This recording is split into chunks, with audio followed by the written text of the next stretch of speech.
something. You use the term queer. Yes. Some people find that offensive. Yes. Could you explain why you prefer the term queer? Well, I stopped using the term gay, which I never really used very much anyway. I've never really, it's only in the past, I don't know, few years or whatever it was, that I've actually started identifying myself as anything, because people have started identifying themselves as things, because there's so many labels now. I used to say that I've never ever told anyone that I was gay because it was so obvious, nobody ever had to ask, and I never ever used the words. But I very consciously decided not to use the word gay, because gay has become adopted in sometimes very heteronormative behaviours, and if you present as gay nowadays in a heterosexual society, what people's idea of being gay is basically fitting into heteronormative ideas. So you get married, you get a Land Rover, you live in the estate, you get a Labradoodle, you adopt a child, and you basically have a heterosexual lifestyle.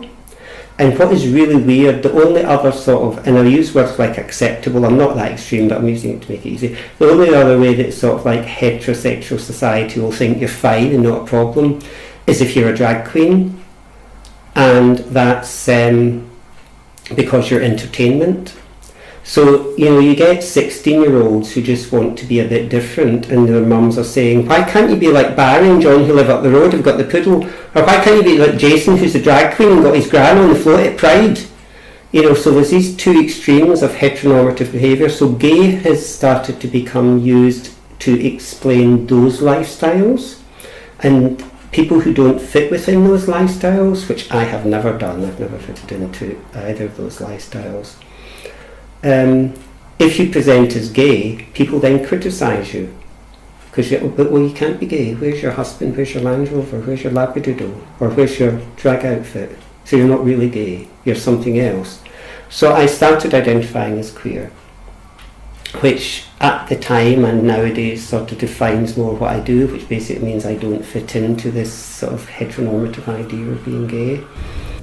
Certainly within the student population, there was more of a kind of liberal, progressive kind of attitudes. And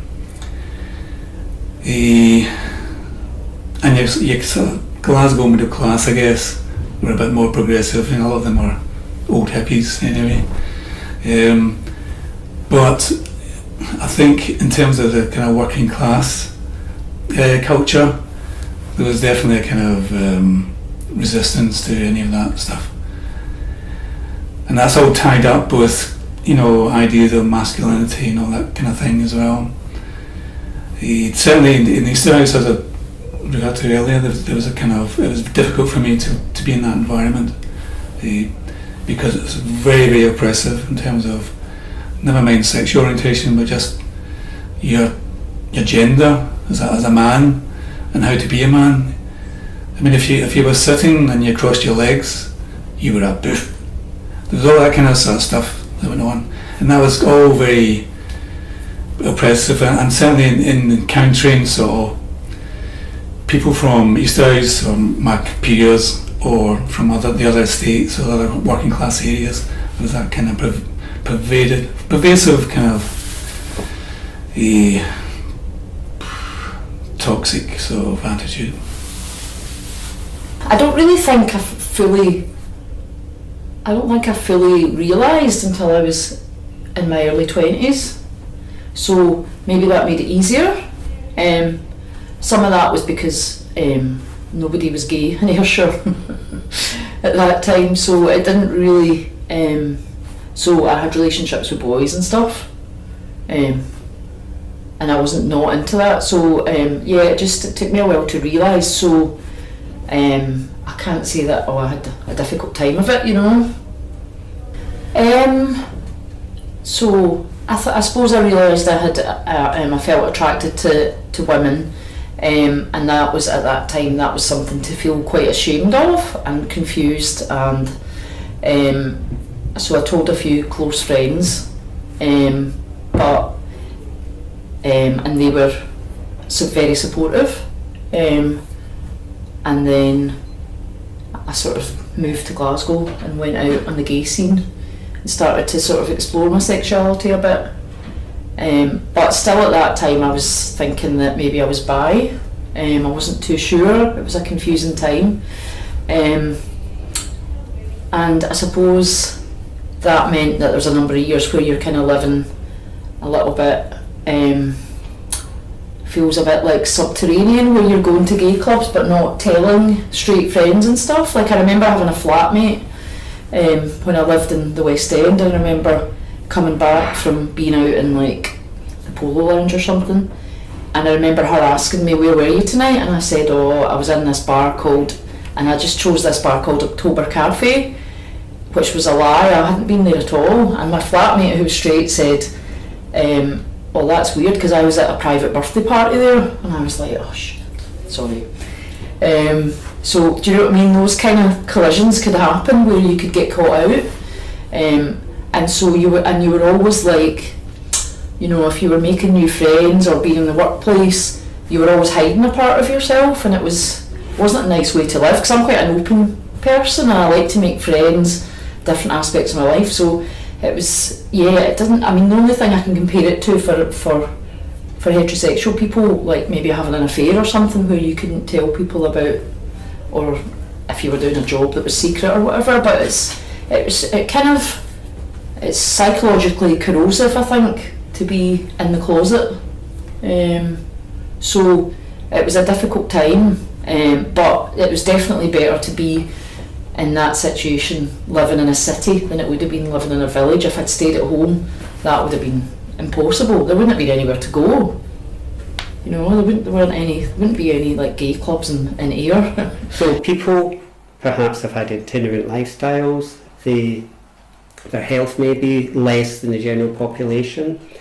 Lots of people have less money because they couldn't get jobs. They were ostracised out of jobs. I knew a queer person who got sacked when they found out they were queer and they worked in the stables. And that was legal. Now, it was legal to sack queer people up until recently, up until the Equality Act. It was legal. You could sack people just because they were queer, regardless, just because you didn't like them. You know, you could sack them. So they perhaps haven't had those opportunities to amass funds and amass money that other people have had. And that there are lots of people who luckily went away to university, and you find that within universities the queer population tends to be higher than the general public because it's a means of escape. But we're not all educationally great, and some of us couldn't go to school. You know, I was more or less driven out of school by the bullies, you know, so for the last 2 years of my schooling I was very rarely there, you know, sort of stuff. You know, so the idea of studying and sitting exams when you know, if you don't get your O-levels and A-levels, you can't go to university. You know, you've got to find other ways. And if you're on your own, you've got to find a job, any job, you know, that pays anything. It's got to be something you can walk into. In the past, when I was young, it was easier because you could just walk into a job because there wasn't a legal thing, but you got paid a pittance and you ended up living in a bedsit somewhere. So this was 1981 when I came out as gay, because that's when I thought it was then legal to do so. Prior to that, it was illegal. And had it become legal? I think it was 1980 or around about 1980-81. So I waited because I knew if I was to come out, potentially I might be criminalised. Yeah, I would use the term queer. Describe myself as a queer artist and poet. Would you mind telling me if you've come out in inverted commas as queer? Yes, I have. Yeah, it was quite a difficult time. Coming out to my family when I was about 27. It was very difficult. My parents found it really hard to come to terms with. So it was a process that took maybe about 10 years for our sort of wounds to heal, for everyone to recover and evolve and move on. So yeah, it was very difficult because, as I say, I came from a former mining village, and in the village everyone knows each other and everyone, and my parents found it so difficult. They couldn't really, it was just the sense of how could this be. It was very challenging. It's probably the hardest thing I've ever done in my life, actually, coming out to my parents. But I'm also very lucky in being queer. At that time, even, I've always had a really supportive network of my chosen family around me, like very, very close friendships. So I think that helps. These people hold you up during difficult times. So, and it was definitely the right thing to do because my family, we have a very close relationship now with my family, including with my partner and our son. So things have evolved a lot. Everyone has this idea, rightly or wrongly, of what, say, a Muslim is like. But of course we're all wrong because they're just like everyone else. You get 9 million different kinds, and it's just, in queer society it's just the same.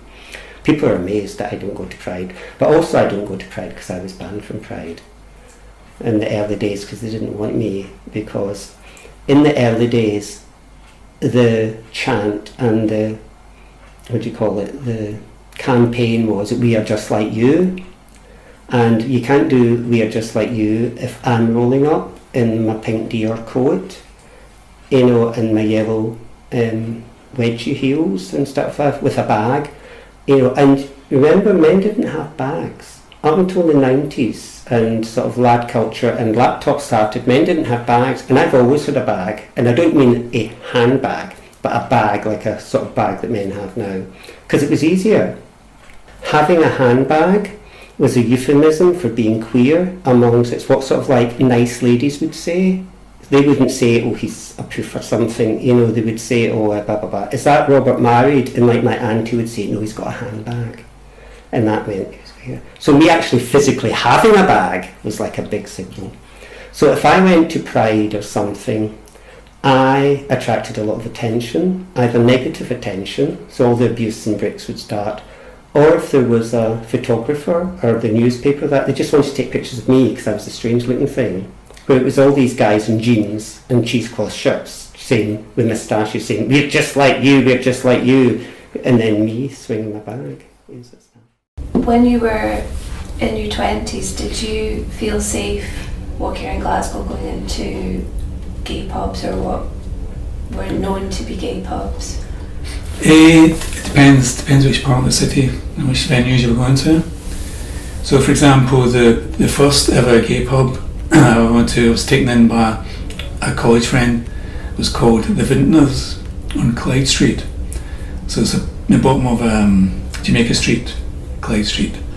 I think there's like a student hostel or something there now. So in terms of feeling safe, if you were in the locality of those venues, you felt relatively safe.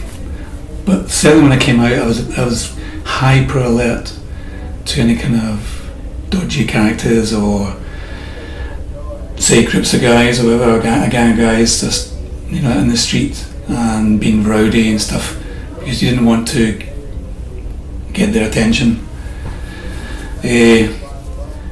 But there was ways of coping with stuff, as usual. So in terms of gay people, humour's quite a useful kind of strategy. But if I was with friends and we're going to, say, the Vintners or another bar in town, and say one of us was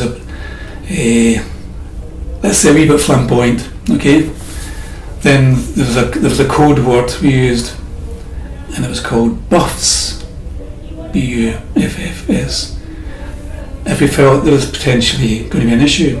And buffs meant butch up, for fuck's sake. So if there was a situation where potentially there could be an interaction, an unpleasant one, then that would be the code word, and of course we'd calm down and look down to the ground and walk past the potentially offending Is there anything you'd like to change in terms of workplaces going forward? I think we need more groups, like queer groups. That I'm on one at Glasgow Clyde College, and like maybe just recognising certain things, like recognising Pride and having an event, and not just Pride. I think in schools there should be more, like in my son's school, I went along to a discussion about equality, and I asked about provision of books about families like ours in the library, and they were like, oh no, we don't need that. They were quite dismissive, and I realised I was just there to tick a box. So I think definitely we could do more, because we recognise in schools now they're on board with recognising different types of ethnicities, and it's not even just queer families. They need to do more to recognise and support just different types of families, like kids that are adopted and fostered, single parents. That needs to be in their literature, it needs to be in the teachings, and of course there's always debate and discussion politically about sex education and how that's taught. And I mean, even in question time last week we were talking about how how they teach children, and I suppose what's deemed the culture wars about trans people at the moment, that's become, it's kind of like the same arguments that were used against gay people back in the day, that now they're the demons, the trans people, and it's like, no, people need to be supported, and it's not an ideology to try and turn our children into a different sex, it's just like so short-sighted. We can always do more, I think, in summary. We can always do more, because in the past we used to say, as queer people, we used to say, we just want acceptance. We just want people to go, what you do in the bedroom is up to you, we just want you to be okay with that. But we need more than that, actually. We want to be cherished for who we are. We want to be recognised, and to be as being part of society as we are. It's not enough just to be tolerated, it's more than that, and young people need to hear that as they're growing up, gay or trans. So we have a duty as elders, middle-aged citizens of the queer generations, to be positive role models and to show future generations that they're part of society and that they are positive parts of society.